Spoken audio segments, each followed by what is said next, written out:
This is Janjan Prajna, an ordained Zen Buddhist monk, and welcome to the next chapter of the rolling Buddhist monastery, The Greater Vehicle.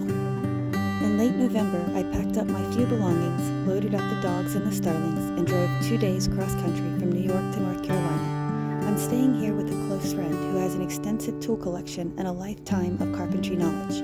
As I was settling into this new environment, just before Christmas, my beloved Buddhist teacher died suddenly.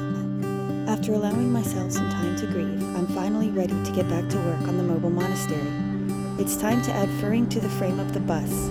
Framing with furring allows for a more aesthetic use of wood on the walls and ceiling, but more importantly, attaching wood to the metal ribs and then attaching the wood facing to the wood furring with metal screws creates a thermal break, which helps keep heat inside or outside of the interior, depending on the outside weather.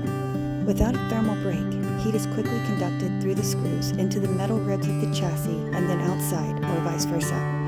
This means that in cold weather, it's hard to heat the interior, and in hot weather, the interior becomes an oven. But also concerning is that the screws become points of condensation, leading to water inside of the walls, wet insulation, mold, and eventually rotting wood. My friend Jem and I attached 2x2 and cut 2x3 lumber to the side walls of the schoolie.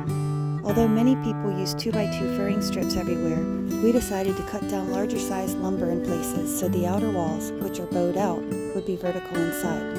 This will make it easier later to cut the interior parts flush, things like the cabinets and the bed frame. Every part of this furring was cut to fit as tightly as possible to provide additional structural support to the frame.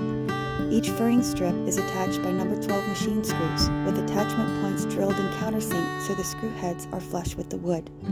The furring along the floor is also glued with construction adhesive for strength.